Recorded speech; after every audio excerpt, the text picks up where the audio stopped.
கர்த்தருடைய நல்ல நாமம் மகிமைப்படுவதாக. நாம் இன்றைக்கு ஒரு புதிதான ஒரு டாபிக்கை பார்க்க போறோம். இந்த டாபிக்கினுடைய தலைப்பு என்னன்னு சொன்னீங்கன்னா, சவுலும் தாவீதும். இஸ்ரவேலிலே ராஜாவாக இருந்த 2 பேரை குறித்து நாம் பார்க்க போகிறோம். இஸ்ரவேலுடைய ராஜாக்கள் எப்படி உருவாகினார்கள், யாரால் உருவாக்கப்பட்டார்கள் என்பதை நாம் பார்க்கும்போது, முதலாவதாக சாமுவேல் ஜனங்களை நியாயம் தீர்த்து கொண்டிருக்கிறார். நியாயம் தீர்த்து கொண்டிருந்த நாட்களிலே அவர் முதிர் வயதானவராக மாறுகிறார். அவர் முதிர் வயதானவராக ஆன பிறகு அவருடைய குமாரர்கள் 2 பேர் இருக்கிறார்கள். ஒருவனுடைய பெயர் யோவேல், இன்னொருவனுடைய பெயர் அபியா. இந்த 2 பேர்களும் சாமுவேலை போல அவர் கர்த்தருடைய வழியில் நடந்தது போல இவர்கள் நடக்கவில்லை. இவர்கள் எப்படிப்பட்டவர்களாக இருக்கிறார்கள் என்று நாம் பார்க்கும்போது, இவர்கள் பரிதானம் வாங்குகிறவர்களாக இருக்கிறார்கள். 1 சாமுவேல் 8ஆம் அதிகாரத்துல அதை குறித்து சொல்லப்பட்டிருக்கிறது. 5ஆம் வசனம் 3ஆம் வசனத்துல அதுல சொல்லப்பட்டிருக்கிறது.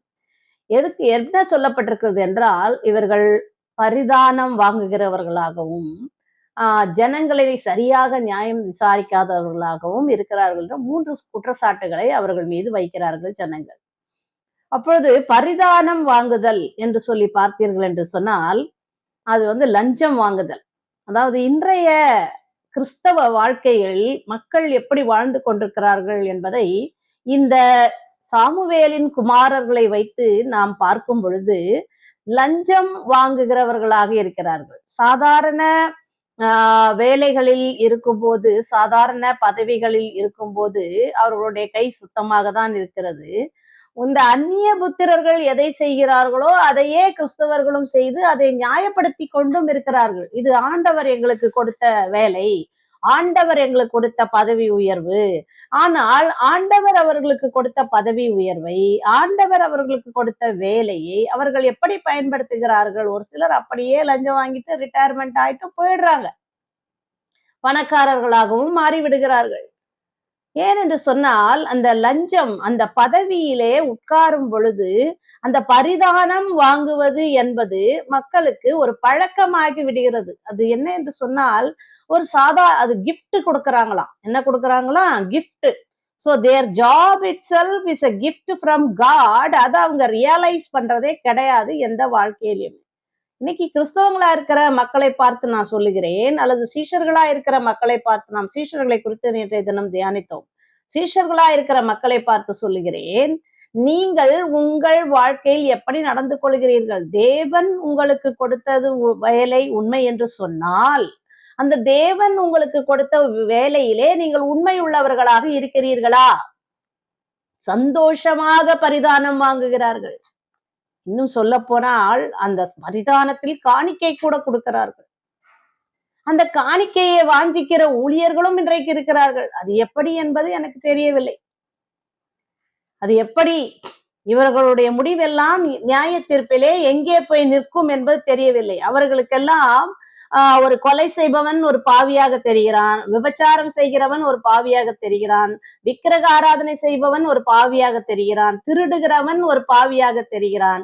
இவர்கள் செய்யும் இந்த பரிதானம் என்பது நியாயப்படுத்தப்படுகிறது. இந்த நியாயஸ்தானத்திலே உங்களுக்கு அது நியாயப்படுத்தப்படலாம், இந்த உலகத்திலே அது நியாயப்படுத்தப்படலாம். இந்த உலகத்திலே உங்களை கொண்டாடுகிறவர்கள் இருக்கலாம், சந்தோஷப்படுத்துகிறவர்கள் இருக்கலாம், உங்கள் பிள்ளைகள் அதை கண்டு மகிழலாம், உங்கள் லைஃப் பார்ட்னர் அதை கண்டு மகிழலாம். ஐயோ, என் மனைவி எவ்வளவு கொண்டு வந்துறாள், என் கணவன் எவ்வளவு கொண்டு வருகிறார். சாபம், சாபம், சாபம். கிறிஸ்தவனே, கிறிஸ்துவை அறிந்து கொண்டவனே, நீ லஞ்சம் வாங்குகிறாய் என்று சொன்னால் சாபம் உன் பரம்பரையை தொடர்ந்து பிடிக்கும். அதை மறந்து விடாதே. இந்த மக்கள், இந்த யோகேல் என்பவனும் இந்த அபியா என்பவனும் லஞ்சம் வாங்குகிறார்கள், பரிதானம் வாங்குகிறார்கள். இந்த பரிதானம் இவர்கள் வாங்குவது ஜனங்களுக்கு பிடிக்கவில்லை. இன்னைக்கு நம்ம எங்க போனாலும் பரிதானம் தான். On the table under the டேபிள்னு சொல்லுவாங்க. ஆன் த டேபிள்ன்றது கொடுக்க வேண்டிய காரியம், அண்டர் த டேபிள்ன்றது அவங்க திருட்டுத்தனமா வாங்குறது. இன்ன ஆள் என் சபையில இருக்கிறாங்களாக்கும், உங்களுக்கு தெரியுமா அப்படின்னுவாங்க ஒரு சிலர். இருக்கட்டும், நீயும் நியாயத்தீர்ப்புக்கு போவ, அந்த ஆளும் நியாயத்தீர்ப்புக்கு போகும். அதில் வாங்கி புசித்தவர்கள் அனைவரும் அந்த நியாய தீர்ப்பு நாளிலே கணக்கு ஒப்புவிக்க வேண்டும். ஏனென்றால் அதை ஒரு பெருமிதமாக கூறிக்கொள்ளுகிறார்கள் இன்றைய நாட்களிலே, இன்றைய கிறிஸ்தவர்கள் திருந்த வேண்டிய காரியங்கள் நிறைய இருக்கிறது. உலகத்தான் செய்கிறது போல நீங்களும் செய்தால் அதில் உங்களுக்கு மன்னிப்பும் கிடையாது, அதை தேவன் மறந்தும் போக மாட்டார். அதை மறந்து விடாதீர்கள் பிள்ளைகளே. இது என்ன இப்படிப்பட்ட உபதேசமாக இருக்கிறது? கண்டிப்பா சத்தியம் குத்ததான் செய்யும், சத்தியம் துன்புறுத்ததான் செய்யும், சத்தியம் இருதயத்தை பாதிக்கதான் செய்யும். இந்த மக்கள் இப்படி இருந்ததுனால எங்களுக்கு இவர்களை நாங்கள் புறம்பே தள்ளுகிறோம், இவர்கள் எங்களுக்கு வேண்டாம், ஆகையினாலே எங்களுக்கு ஒரு ராஜா வேண்டும் என்று ஜனங்கள் சாமுவேலிடத்தில் போய் சொல்லுகிறார். சாமுவேல் தேவனுடைய உடனே தேவனிடத்தில் போகிறார். நாம் எதுவாக இருந்தாலும் தேவனிடத்தில் விசாரிக்க வேண்டும். இதை தாவீது பின்னாட்கள்ல பின்பற்றுகிறார். அப்ப சாமுவேலினுடைய அந்த உபதேசத்தை தாவீது பின்பற்றுகிறார். அதனால்தான் தாவீதை கர்த்தர் என் இருதயத்துக்கு ஏற்ற மனுஷன் என்று சொன்னார். தாவீது பயந்தான். தான் செய்த பாவத்துக்காக அவன் மன்னிப்பு கேட்டு எழுதப்பட்ட சங்கீதம் தான் 51ஆம் சங்கீதம் முழுவதும். அதை படித்து பாருங்கள். அவன் செய்யக்கூடாத பாவத்தை செஞ்சுட்டான், சரீரத்துக்கு உட்படுத்தின பாவத்தை செஞ்சுட்டான், அது மன்னிக்க கூடாத பாவம். அதனாலதான் அவன் பாவ மன்னிப்பு கேட்டான். அதனாலதான் தேவன் அவனை தள்ளவும் இல்லை, அவனை இது பண்ணவும் இல்லை. ஒரே ஒரு காரியம் அவனை செய்ய விடாமல் தேவன் செய்தார். தேவனுடைய ஆலயத்தை கட்டணும்னு தாவீது ரொம்ப வாஞ்சித்தான். அவனை கட்ட விடலை. அப்பா ஆண்டவருக்கு கேட்கும் போது அவர் சொன்னாரு, நீ விபச்சார பாவம் செஞ்ச அதனால உன்னை கட்ட விடலன்னு சொல்லி அவர் சொல்லல. அவர் சொன்னது என்ன தெரியுமா? உன் கைகள் ரத்தம் சிந்தி இருக்கிறது, நிறைய போர் செஞ்சிருக்கிற, நிறைய ரத்தம் சிந்தி இருக்கிற, இந்த ரத்தம் சிந்தின கைகளினால ஆலயத்தை நீ கட்ட வேண்டாம், உன் குமாரனாகிய சாலமோன் அதை கட்டுவான்னு சொன்னாரு. கட்டிட்டார். அதனால தாவீதை போல அந்த பாவத்தை செய்யணும்னு சொல்லி நான் சப்போர்ட் பண்ணல. தாவீது அதை தெரியாத தெரிந்த பாவமோ எப்படியோ செய்தார். ஆனால் அதற்காக அவன் எவ்வளவு மனஸ்தாபப்பட்டான், எவ்வளவு அழுதான், எவ்வளவு புலம்பினான் என்று 51ஆம் சங்கீதத்தை எடுத்து பாருங்க. ஈசோப்பினால் என்னை சுத்திகரியும் என்று சொல்லி புலம்புகிறான், அழுகிறான். இன்றைய கிறிஸ்தவர்கள் நான் மிகப்பெரிய பரிசுத்தவான் என்று சொல்லுவோம். மறைவான வாழ்க்கையில எவ்வளவு பாவம் இருக்குதுன்ற தேவனுக்கு மட்டும்தான் தெரியும். அதனால இந்த பரிதானம் வாங்குகிறது என்பது தேவனுக்கு பிடிக்காத ஒரு பாவம். அந்த பாவத்தை நீங்கள் விட்டுவிட வேண்டும் என்று தேவன் வலியுறுத்துகிறார். சரி, சாமுவேலிட்ட சொன்னோன்னு சாமுவேல் தேவனிடத்துல போய் கேட்கிறார், ஆண்டவரே நான் என்ன செய்யறது, இப்படி கேட்கிறாங்களே ஆண்டவரே. அப்ப சொல்றாரு, நான் அவங்களை எகிப்திலிருந்து நடத்தி கொண்டு வந்த நாள் முதற்கொண்டு அவர்கள் என்னை அடிக்கடி தள்ளிடுவாங்க. இப்பவும் அவங்க உன்னை தள்ளவில்லை, என்னைத்தான் தள்ளி இருக்கிறார்கள். ஆகையினால நீ ஒரு ராஜாவை அவங்களுக்காக அபிஷேகம் பண்ணு அப்படின்னு சொல்லி வைக்கிறார். அப்ப என்ன நடக்குதுன்னு சொன்னா, சவுலுடைய வீட்டுல கீசின் குமாரனாகிய சவுல். இந்த சவுல் எப்படிப்பட்டவன் அப்படி என்று நாம் பார்க்கும்போது 1 சாமுவேல் 9ஆம் அதிகாரத்துல நாம் பார்க்கும்போது, கீஸ் என்பவன் மிகுந்த பராக்கிரமசாலியாயிருந்தான். எப்படிப்பட்டவனாயிருந்தான்? பராக்கிரமசாலியாயிருந்தான். இந்த பராக்கிரமசாலிக்கு ஆகிய இந்த கீஸ் அபியேலின் குமாரன் என்று அழைக்கப்பட்டார். அபியேலுடைய குமாரன் தான் அந்த பலசாலியான பராக்கிரமசாலியான கீஸ். சரி, இவனுடைய வீட்டிலே ஒருவன் இருக்கிறான், அவனுடைய பெயர் சவுல். அந்த சவுல் எப்படிப்பட்டவன் என்று சொன்னால் சௌந்தரியம் உள்ளவனாயிருந்தான். மிகவும் சௌந்தரியம் உள்ளவன், வெரி வெரி ஹேண்ட்சம் மேன். இன்றைக்கு நீங்க நம்மளை எல்லாரையும் ஆட்சி செய்த ஆங்கிலேயர்களை நீங்கள் எடுத்து பார்ப்பீர்கள் என்று சொன்னால் அவர்கள் மிகவும் சௌந்தரியம் உள்ளவர்கள். பிரிட்டிஷ்காரங்க யாருமே அழகு இல்லைன்னு சொல்லவே முடியாது. மிகவும் அழகானவர்கள், மிகவும் சௌந்தரியமானவர்கள். ஆண்களா இருந்தாலும் சரி, பெண்களா இருந்தாலும் சரி, மிகவும் அழகுள்ளவர்களாயிருப்பார்கள். ராஜ்ய பாரம் என்பது யாருடைய கையில்? இன்றைக்கும் இந்த சார்ல்ஸ் ஃபேமிலி, அந்த எலிசபெத் அம்மா, அவங்களெல்லாம் பார்க்கும்போது அவங்களுடைய அழகு எந்த அளவுக்கு இருக்கிறது என்பதை நீங்கள் பார்க்கும்போது தெரிந்து கொள்ள முடியும். அந்த வசீகரம், அந்த அழகு சவுலுக்கு இருந்தது. அடுத்தது பார்த்தீங்க சொன்னா, எல்லா ஜனங்களும் அவன் தோளுக்கு கீழ் இருக்கத்தக்க மிகவும் உயரமுள்ள ஒரு மனிதனாக சவுல் இருந்தான். தேவன் சவுலை இஸ்ரவேலின் மேல் ராஜாவாக ஆக்கும்படி தெரிந்து கொள்ளுகிறார். அவன் எங்கே போயிருக்கிறான் அந்த நேரத்தில் என்று சொன்னால், அவன் தகப்பனுடைய கழுதைகள் காணாமல் போனதுனால கீஸ் ஆகிய அவனுடைய தகப்பன் அவனை அழைத்து, நீ ஒரு வேலைக்காரனை கூட்டிக் கொண்டு போய் அந்த கழுதைகளை தேடி கண்டுபிடித்து கொண்டு வருவாயாக என்று அவனை அனுப்புகிறார். இங்க 2 பேரை பார்க்கிறோம். நம்ம சவுல பத்தியும் பார்க்க போறோம், தாவீதை பத்தியும் பார்க்க போறோம். அது ஒரு 2, 3 நிகழ்ச்சிகளாக உங்களுக்கு வரும். இதுல சவுலை பத்திய இன்ட்ரோடக்ஷன் தான் இன்னைக்கு கொடுக்கிறேன். இந்த சவுல் கழுதைகளை தேட போனான், ஆனால் தாவீதோ ஆடுகளின் பின்னால் போனான். இந்த 2 மிருகத்துக்குமே பாருங்களேன், there's a lot of difference. கழுதை என்பது பொதி சுமப்பது, கழுதை என்பது முட்டாள்தனமானது, கழுதைக்கு அறிவு கிடையாது, கழுதைக்கு மேன்மை கிடையாது. இந்த கழுதைகளை தேடி சவுல் சென்று கொண்டிருக்கிறான். அவன் தகப்பன் அவனை கழுதுகளை தேடும்படியாக அனுப்புறான். பராக்கிரமசாலியாகிய கீஸ் எல்லா மனிதர்களை காட்டிலும் உயரமுள்ள மனிதனும் மிகவும் சௌந்தரியம் உள்ளவனுமாகிய தன் குமாரனை எதற்கு பயன்படுத்துகிறான்? கழுதைகளை தேட பயன்படுத்துகிறான். ஆனால் தேவன் ஒருவனை தெரிந்து கொள்வார் என்று சொன்னால் அவனை மேன்மையானவனாக வைப்பார் என்பதற்கு இந்த சவுலின் வாழ்க்கையிலும் ஒரு உதாரணம் இருக்கிறது பிரியமானவர்களே. நம்முடைய தகப்பன், இந்த உலக பிரகாரமான தகப்பன் ஒருவேளை நம்மை கீழ்த்தரமாக நடத்தலாம், நம்மை மேன்மையாக நடத்தாமல் இருக்கலாம். ஆனால் இந்த பரலோகத்தின் தகப்பன் நம்மை மேன்மையானவர்களாகவே எப்போதுமே எண்ணுகிறார். நம்மளை வேலைக்காரர்கள் என்று இந்த உலகம் நினைக்கும் போது நம்மை எஜமான்களாக தேவன் நினைக்கிறார். நம்மை அடிமைகள் என்று இந்த உலகம் நினைக்கும் போது நம்மை ஆட்சி செய்பவர்களாக தேவன் நினைக்கிறார். நம்மை முட்டாள் என்று இந்த உலகம் நினைக்கும் போது நம்மை ஞானிகளாக்க தேவன் விரும்புகிறார். நம்மளை பைத்தியம் என்று இந்த உலகம் சொல்லும் போது நம்மளை தெளிந்த புத்தி உள்ளவர்களாக மாற்ற தேவன் விரும்புகிறார். அதுதான் இங்க நடக்கிறது. இப்ப என்ன நடக்குதுன்னா, இவன் எப்ராயிம் மலையும் தாண்டி சல்ஷா நாட்டையும் தாண்டி அங்க இருக்கிற எல்லா இடங்களுக்கும் போய் தேடுகிறான். சாலீம் என்கிற ஊர்லும் போய் தேடுகிறான். பென்யமீன் நாட்டை உருவ கடந்து போகிறான். thoroughly he checks, thoroughly he goes and finds to find the donkeys, but he did not find them.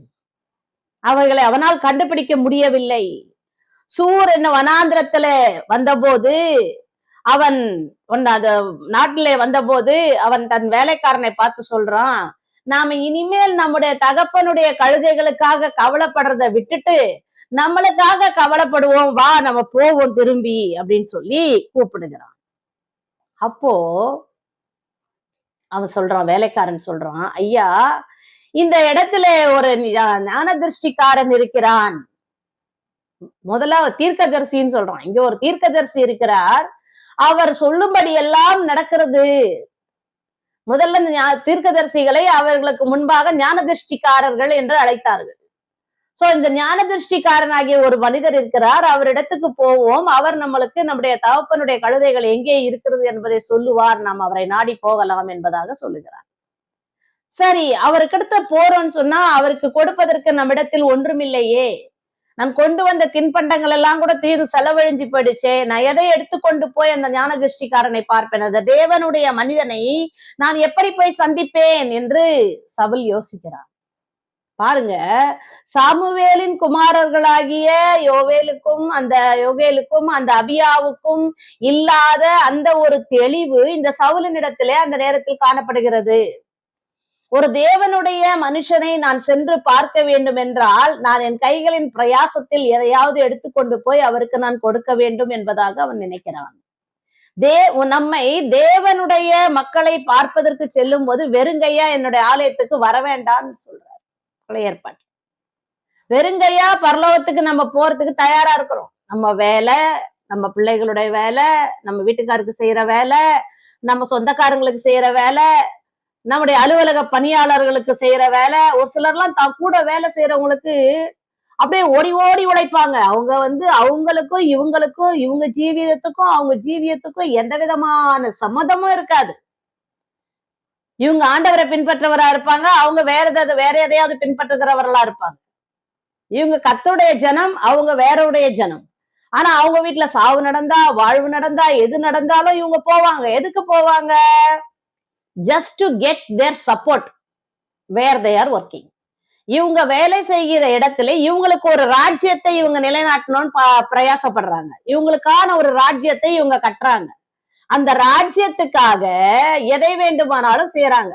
அவங்களுக்கு ஒரு தின்பண்டங்களை வாங்கி கொடுப்பது, உடைகளை வாங்கி கொடுப்பது, செருப்பு வாங்கி கொடுப்பது, அவங்க பேக தூக்கிட்டு போறது, இந்த மாதிரி காரியங்கள் எல்லாம் செய்து இந்த உலக பிரகாரமான மக்களை என்ன பண்றாங்க? தேவனுக்காக ஆதாயப்படுத்துறது இல்ல, அவங்களுக்காக ஆதாயப்படுத்தி கொண்டு அவங்கள ஒரு ராஜ்யம் நடத்தி கொண்டு அந்த ராஜ்யத்தின் கீழே இந்த மக்களை வச்சுக்கிறாங்க.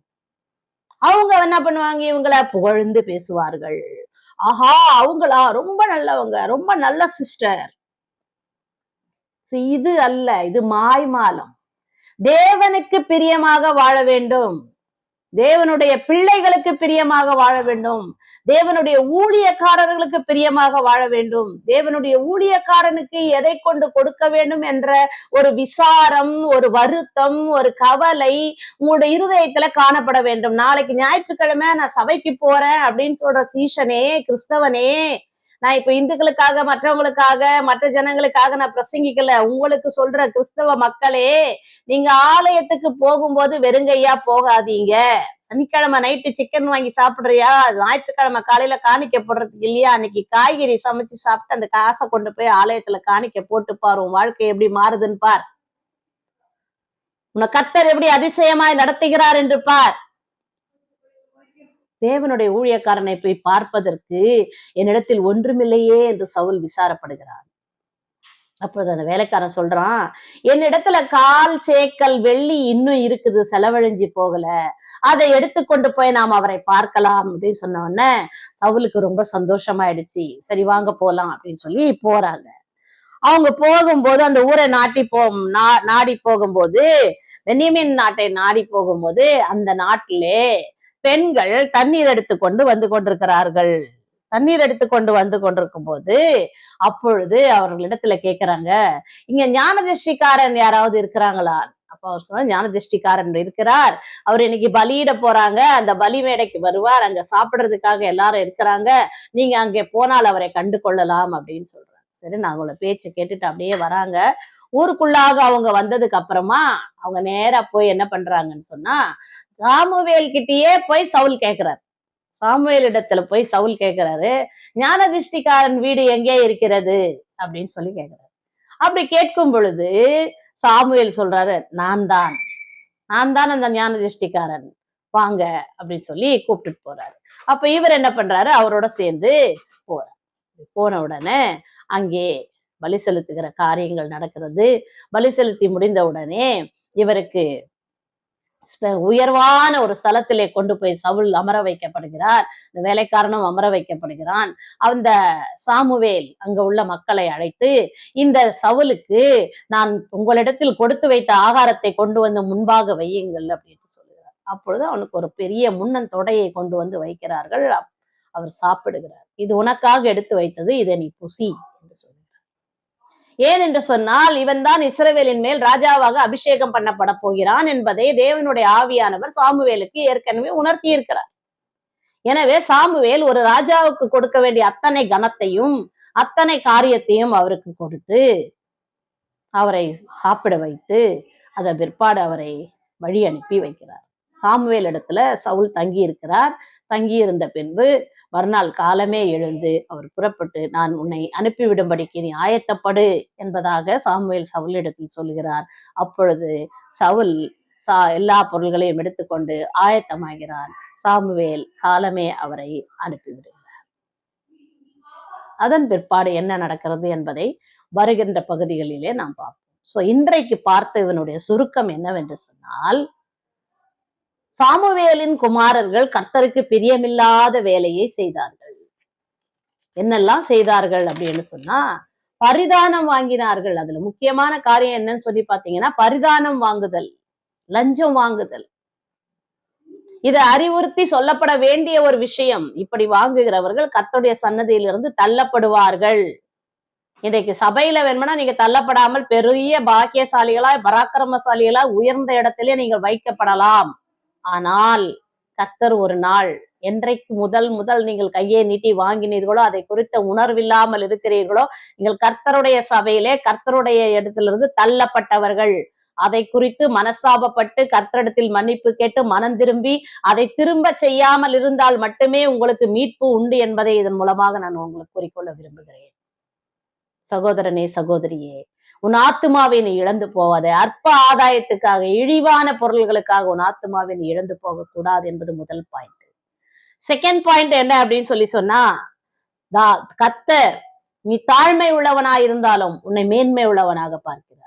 நீ கழுதைகளின் பின்னால் போகிறவன் என்பதை இந்த உலகம் பார்க்கும். உன் தகப்பன் பார்ப்பார், உன் தாய் பார்ப்பார், உன் உடன் பிறந்தவர்கள் பார்ப்பார்கள். உன்னை மதியற்றவன் என்று நினைப்பார்கள், நீ புத்தியற்றவள் என்று நினைப்பார்கள், உனக்கு ஒன்றும் தெரியாது என்று நினைப்பார்கள், உன்னை தாழ்மைப்படுத்த நினைப்பார்கள், உன்னை கேவலப்படுத்த நினைப்பார்கள். ஆனால் தேவன் உன்னை மேன்மைப்படுத்த நினைப்பார். உனக்கு என்னெல்லாம் தீமை யாரெல்லாம் செய்யணும்னு நினைக்கிறாங்களோ அதுக்கெல்லாம் நன்மை செய்ய நினைக்கிறவர் தான் தேவன். இதை மறந்து போகாதீர்கள் பிரியமான தேவனுடைய பிள்ளைகளே. தேவன் உங்கள் பட்சம் இருக்கிறார் என்பதை மறக்காதீர்கள். மூன்றாவதான காரியம் என்ன சொன்னால், கர்த்தருக்காக நான் எதையாவது கொடுக்க வேண்டும், எதையாவது செய்ய வேண்டும். என் கையின் பிரயாசத்திலிருந்து நான் கர்த்தருக்கு கொடுக்க வேண்டும். என் நேரத்தை நான் கர்த்தருக்கு கொடுக்க வேண்டும். என் பலத்தை நான் கர்த்தருக்கு கொடுக்க வேண்டும். என்னுடைய சத்துவத்தை நான் கர்த்தருக்கு கொடுக்க வேண்டும். என்னுடைய அழகை நான் பெரிதென்று நினைக்க கூடாது. சிலர் ஆணா இருந்தாலும் பெண்ணா இருந்தாலும் அழகுன்னா அவங்களுக்கு ரொம்ப பிடிக்கும். தன்னைத்தானே அழகு பண்ணி கொள்வதும் பிடிக்கும், அழகா இருப்பவர்களையும் பிடிக்கும். இது ஒரு மாயை. பூமியின் மேல் நடந்த எல்லாவற்றையும் கண்டேன், எல்லாம் மாயையும் மனதுக்கு சஞ்சலமுமாய் இருந்ததுன்னு ஞானி எழுதியிருக்கான் சாலமோன். சோ இந்த 3 காரியங்களை மறக்காதீர்கள். கர்த்தர் உங்களோடு கூடர்ந்து உங்களை ஆசீர்வதிப்பார். நாம் ஜெபிப்போம். நீங்கள் நல்ல பிதாவே, இந்த நல்ல வேலைக்காய் எமக்கு நன்றி. நாங்கள் 3 காரியங்களை இன்றைக்கு தியானித்தோம் ஆண்டவரே. முதலாவதாக நாங்கள் கர்த்தருடைய பார்வைக்கு பயந்து நடக்க வேண்டும். நாங்கள் பெற்றுக்கொண்ட வேலைக்கு உண்மை உள்ளவர்களாய் இருக்க வேண்டும். எங்கள் கைகள் சுத்தமானவைகளாய் இருக்க வேண்டும். பரிதானம் வாங்குதல் எங்களுக்கு கூடாது. 2வது பகுதியை நாங்கள் தியானித்தோம் ஆண்டவரே. கர்த்தாவே, நாங்கள் தாழ்ந்த நிலைமையில இருந்தாலும் எங்களை உயர்ந்த நிலைமையில கொண்டு போக உம்மால் முடியும். 3வதாக பார்த்தோம், எதையாவது ஆண்டவருக்கு நான் செலுத்த வேண்டும் என்பதாக. ஆண்டவரே, எங்கள் கையின் பிரயாசத்தில் இருந்து, எங்கள் பலத்தில் இருந்து, எங்கள் நேரத்தில் இருந்து, எங்கள் சத்துவத்தில் இருந்து உமக்கு எதையாகிலும் செலுத்த எங்களை பலப்படுத்தும். கேட்ட மக்களுக்கு ஒரு உணர்வை தாரும். மீட்பரின் நாமத்தில் ஜெபிக்கிறேன் பிதாவே, ஆமென்.